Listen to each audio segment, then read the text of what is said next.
Please like and subscribe my YouTube channel. Chapter 1645 Fight of the Two Daudi Part 1 Tej flame एक आग के बादल की तरह थी जो खाली हवा में फैल गया था। इस जगह एक भयानक तापमान बढ़ गया जिससे जमीन पर खून का समुद्र तेजी से वाष्पीकृत हो गया। अलायंस चीफ, यह अलायंस चीफ जियो यान है। अलायंस चीफ अपने पीछे हटने से बाहर हो गए हैं। हम बच गए हैं। सभी अलायंस चीफ की जय हो। अचानक हुई इस फ्लेम सुरक्षा के कारण दहशत में भाग रहे सभी लोग ठिठक गए। कई जोड़ी आंखें आकाश की ओर फेंकी गईं। अंत में वे चमकदार फ्लेम के भीतर एक परिचित व्यक्ति पर एकत्र हुए। देखते ही देखते सभी के चेहरों पर उत्साह और बेतहाशा खुशी झलक रही थी। इस जगह पर एक बहरा जयकार गूंज उठा। उनमें से कई ने तो अपने उत्साह में घुटने भी टेक दिए थे। निराशा के बाद की आशा ने उनके चेहरों को, जिनमें अभी भी कुछ दहशत थी, उनके बड़े आनंद से आंसू छलक पड़े। विभिन्न लड़ाइयों के बाद अलायंस के भीतर सभी के दिलों में जियो यान की स्थिति कुछ ऐसी थी जिसकी बराबरी कोई नहीं कर सकता था। हालांकि जियो यान में उम्र और अनुभव की कमी हो सकती है, हर कोई जानता था कि ये ठीक से कमजोर कंधे थे जो पूरे अलायंस का समर्थन कर रहे थे। अलायंस के कई सदस्यों के दिलों में वह फिगर एक था जो कभी असफल नहीं होगा। यह एक तरह का पागलपन जैसा पंथ था जो उनके दिलों में जियो यान के प्रति था। इस निराशा के बीच इस तरह का पागलपन साफ पर वायरस की तरह बेतहाशा फैल जाएगा। इसलिए जो लोग स्काई मैंशन अलायंस से संबंधित नहीं थे, उनके चेहरों पर भी उत्साह के भाव प्रकट हुए। उन्हें एक ऐसे सहारे की जरूरत थी जिस पर वे पूरी तरह निराशा की स्थिति में भरोसा कर सकें। आग का पर्दा आसमान में फैल गया और आसपास के लाखों लोगों को अपनी चपेट में ले लिया। जैसे ही आग का पर्दा फैल गया, चमकदार फ्लेम के भीतर मानव फिगर भी तेजी से स्पष्ट हो गई। अंत में फ्लेम कमजोर हो गई और एक काले कपड़े वाली फिगर स्पष्ट रूप से हवा में दिखाई दी। यह वास्तव में जियो यान है। अलायंस हेडक्वार्टर्स से कुछ ही दूरी पर बड़ी संख्या में एक्सपर्ट्स एकत्रित हो गए थे। देखने से यह सभी एक ही फैक्शन के थे। इस समय ग्रुप के भीतर से एक घिनौना आदमी सिर उठा रहा था। आकाश में उस फिगर को देखते ही उसकी आंखें भीषण गर्म हो उठी। उसकी आवाज में भरपूर उत्साह भर गया। बिग ब्रदर लियू किंग, क्या यह वास्तव में वही है? आदमी के पीछे एक सुंदर महिला ने अनजाने में पूछा। कौन सोच सकता था कि एक दशक से भी अधिक समय तक इस व्यक्ति से न मिलने के बाद, जिस जूनियर के साथ उसने जियानान अकादमी में प्रशिक्षण लिया था, वह वास्तव में कॉन्टिनेंट के वास्तविक शिखर पर पहुंच गया था। हाँ, लियूफी, निश्चित रूप से कोई गलती नहीं है। ओह, यह साथी वास्तव में बहुत भयानक है। उस समय अकादमी में उसकी ताकत अभी भी मेरे जैसी ही थी। वह आदमी आश्चर्यजनक रूप से उस समय जियानान अकादमी में तानाशाह स्पीयर लियू किंग नाम का व्यक्ति था। लियूफी ने अपने लाल होंठों को अपने दांतों के पिछले हिस्से से काटा। उसने अपना सिर उठा लिया और दूर के आकाश की ओर देखा, जहां वह फिगर थी जिसे अनगिनत लोग गॉड की तरह पूजते थे। उसकी एक्सप्रेशन थोड़ी जटिल थी। कौन सोच सकता था कि जिस व्यक्ति का उस समय इन अकेडमी में उसके साथ थोड़ा सा विवाद हुआ था, वह वास्तव में ऐसी स्थिति में पहुंच गया होगा। कुछ अन्य जानी पहचानी निगाहें भी अलायंस के आसपास के अन्य स्थानों से आकाश में फिगर को देख रही थी। उन सभी ने भावनात्मक रूप से आह भरी। जियो यान फायर बैरियर के बाहर हुन क्लैन के कई एक्सपर्ट्स ने अपनी आंखों में एक घना झटका प्रकट किया जब उन्होंने फेमिलियर फिगर को देखा। स्पष्ट रूप से उनमें से कोई भी कल्पना नहीं कर सकता था कि जियो यान आधे साल से अधिक समय तक लापता रहने के बाद वास्तव में इस भयानक अवस्था में पहुंच गया था। डूदी हुन तियांडी ब्लड लोटस पर खड़ा था। उसकी खून की आंखों में भी तेज उतार चढ़ाव का पता चला था। एक क्षण बाद वह अंत में बड़बड़ाना नहीं रोक सका। यह कैसे संभव है? यह कैसे संभव है? हुन तियांडी के हाव भाव अचानक उग्र हो गए और वे बुदबुदाए। उसकी आवाज भी गर्जना में बदल गई थी जो आकाश में गड़गड़ाहट की तरह गूंज रही थी। अचानक खुद को खोने के लिए हुन तियांडी को दोषी नहीं ठहराया जा सकता था। आज इस मुकाम पर पहुंचने के लिए उन्होंने अनजाने में बड़ी कीमत चुकाई थी। फिर भी उसके सफल होने के बाद उसने पाया कि कोई और भी था जो उसके समान अवस्था में पहुंच गया था।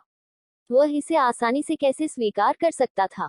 यह विशेष रूप से यह मामला था कि यह व्यक्ति केवल एक चींटी थी जिसे वह 1 साल पहले आसानी से मार सकता था। उसके हृदय में असंतुलन चरम सीमा पर पहुंच गया था। हाँ, आप इस दुनिया के एकमात्र व्यक्ति नहीं हैं जो डूडी क्लास में आगे बढ़े हैं।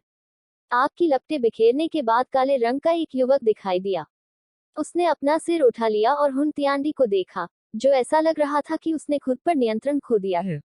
एक मुस्कान अनजाने में बन गई थी। वे मूल रूप से गहरे काले रंग की आंखों में वर्तमान में एक शानदार चमक थी। वे असामान्य रूप से गर्म और गहरे दिखाई दिए। उसके माथे पर फायर सील थी। यह कई अलग अलग शानदार रंगों से बना था।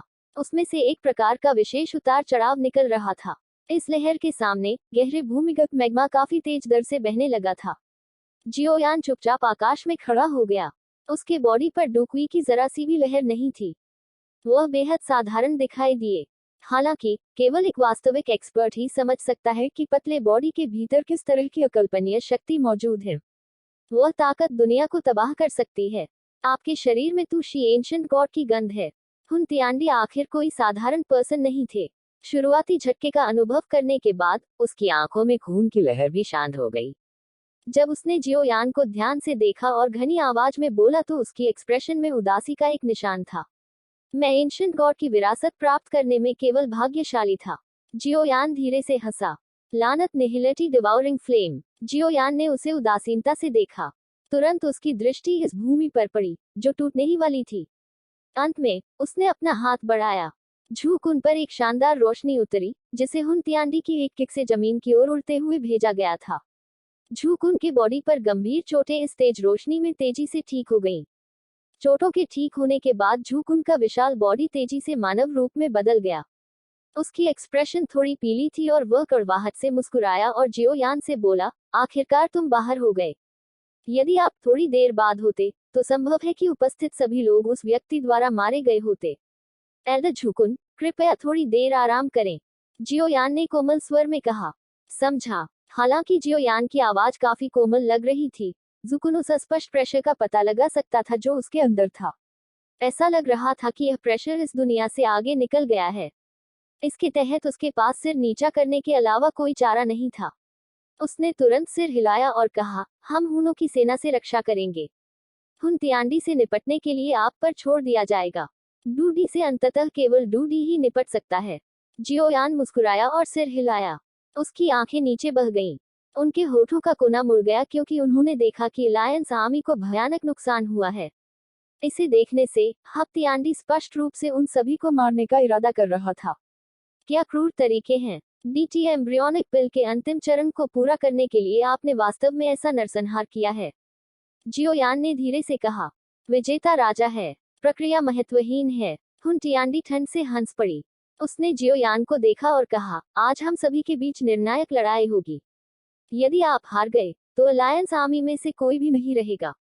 यदि आप हार गए तो हुन क्लैन भी नष्ट हो जाएगा। जियोयान धीमी आवाज में बोला। वह लंबे समय से हुन क्लैन के प्रति गहरी घृणा रखता था। यदि उसे अवसर मिलता तो वह निश्चित रूप से दयालु नहीं होता। वह उन्हें मार डालेगा जिन्हें उसे मारना चाहिए। हाँ बढ़िया। उस मामले में मुझे देखने दो कि क्या यह मेरा हुन क्लैन या आपकी अलायंस आर्मी है जो आज नष्ट हो जाएगी। हुन तियांडी जोर से हंस पड़ी। उसके बॉडी के भीतर से मॉन्स्ट्रस ब्लड क्यूई फूट पड़ा। यह जल्दी से खून के अंतहीन समुद्र में बदल गया। इस रक्त के भीतर निहित ऊर्जा भयानक रूप से मजबूत थी। हुन क्लैन के हॉल सदस्य 5000 किलोमीटर पीछे हटे।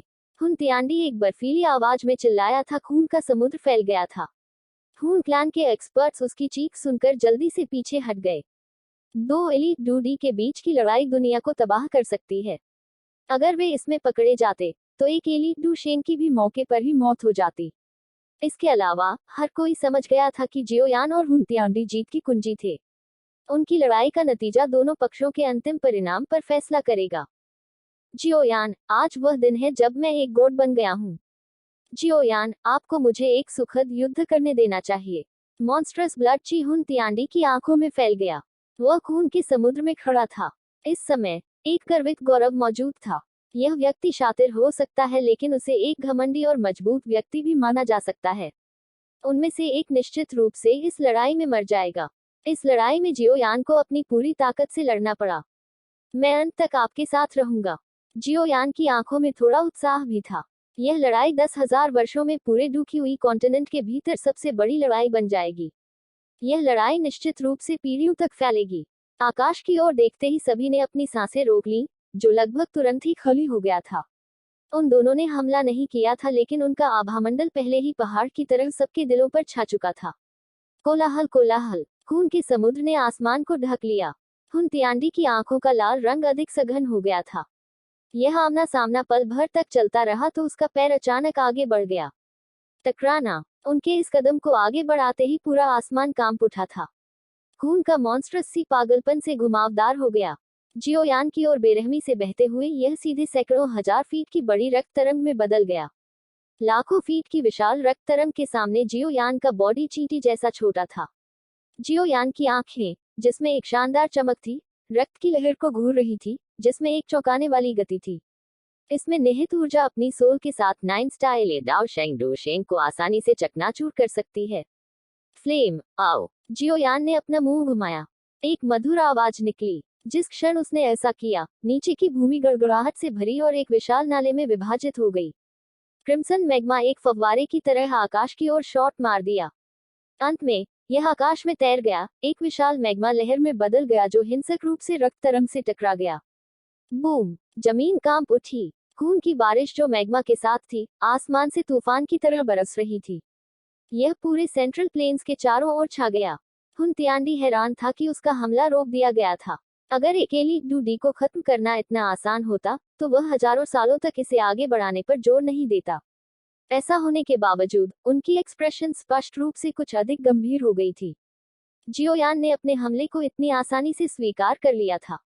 इसका मतलब यह था कि जियोयान ने भी वास्तव में इस चरण में प्रवेश किया था और अस्थायी रूप से इसमें कदम रखने में मदद करने के लिए किसी बाहरी वस्तु पर भरोसा नहीं कर रहा था। Blood Damon hot eroding lightning. हुन तियांडी ने ब्लड लोटस पर कदम रखा। उसका हाथ अचानक उस खूनी बादल की ओर इशारा कर रहा था जिसने सेंट्रल प्लेन्स को ढंक दिया था। रक्त बादल तुरंत एक विशाल अंक की तरह तीव्रता से हिल गया और हिंसक रूप से उसके बॉडी में सिकुड़ गया। Bang bang bang. उस समय के दौरान जब प्रतीत होता है कि असीम रक्त बादल सिकुड़ रहा था, स्पेस भी खुद ही उखड़ गया। स्पेस में गहरे काले रंग की क्रैक्स आकाश में भयानक गति से फैलती हैं। अगले ही पल अचानक खून के बादल फैल गए। अनगिनत पहाड़ जैसे खून की बिजली ने पागलपन से फैशन की तरह तूफान में नीचे जियोयान की ओर शॉट किया। खून की बारिश की हर बूंद में निहित ऊर्जा गुयुआन के समूह को झटका देने के लिए पर्याप्त थी। जियोयान की आंखों पर एक गंभीर भाव चमक उठा और उसने खून की बिजली को देखा जो हर जगह से बरस रही थी। अतुलनीय रूप से क्रूर शातिर ऑरा रक्त बिजली में मौजूद थी। यदि कोई मारा जाता है और उसके बॉडी में दुष्ट ऑरा प्रवेश करती है, तो यह उसके दिमाग को नुकसान पहुंचाएगी। मऊ। जियोयान के बॉडी के भीतर से तेज फ्लेम तेजी से निकल गई। अंत में यह एक विशाल फ्लेम पर्सन में बदल गया जो हवा में खड़ा था। इस विशाल फ्लेम ने अपना विशाल मुंह चौड़ा कर लिया। तुरंत दुनिया शांत हो गई। एक अत्यंत तेज फ्लेम अचानक उसके मुंह से जलते हुए बादल की तरह निकली और अनगिनत रक्त बिजली से टकरा गई। रंबल। तेज फ्लेम और खूनी बिजली आसमान में टकरा गई।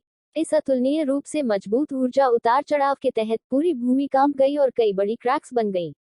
आकाश में आपस में आदान प्रदान हो रहे खूनी बिजली और फ्लेम के हमलों को देखकर सभी के दिल दहल गए। इस तरह के भयानक आदान प्रदान को अब शब्दों में वर्णित नहीं किया जा सकता है। किसी भी एक हमले की संभावना अनगिनत मौतों और चोटों का कारण बन सकती है अगर यह अलायंस के हेडक्वार्टर्स पर उतरा। दोनों में से किसकी जीत की संभावना अधिक है? लेई यंग ने गुयुआन के पास खड़े होते हुए पूछा। यहाँ तक कि वह भी भयानक युद्ध से भयभीत था। यह सुनते ही गुयुआन चौंक गया। वह फूट फूट कर हंसा और सिर हिलाया। यह भी पहली बार है जब मैं डूडी के बीच लड़ाई देख रहा हूँ। यह भविष्यवाणी करना वास्तव में मुश्किल है कि किसके पास जीत की अधिक संभावना है। हालांकि हुन तियांडी हुन क्लैन के सभी क्लैन हेड हैं। एक एलिट डूडी भी पहले हुन क्लैन में दिखाई दिए थे। यह संभावना है कि वह कुछ ऊर्जा के उपयोग के मामले में जियोयान से थोड़ा बेहतर होगा। बेशक आपको बहुत चिंतित होने की आवश्यकता नहीं है। जियोयान ने टूशी एंशिएंट गॉड की विरासत भी प्राप्त की थी। उसके पास कुछ घातक हमले भी हो सकते हैं। यह सुनकर हर कोई केवल फूट फूट कर मुस्कुरा सकता था और अपना सिर हिला सकता था। वे इस महान विश्व युद्ध को उत्सुकता से देखते रहे। जब इतनी बड़ी लड़ाई की बात आती है तो उनके लिए हस्तक्षेप करना मूल रूप से असंभव था। चैप्टर 1645 खत्म हो गया।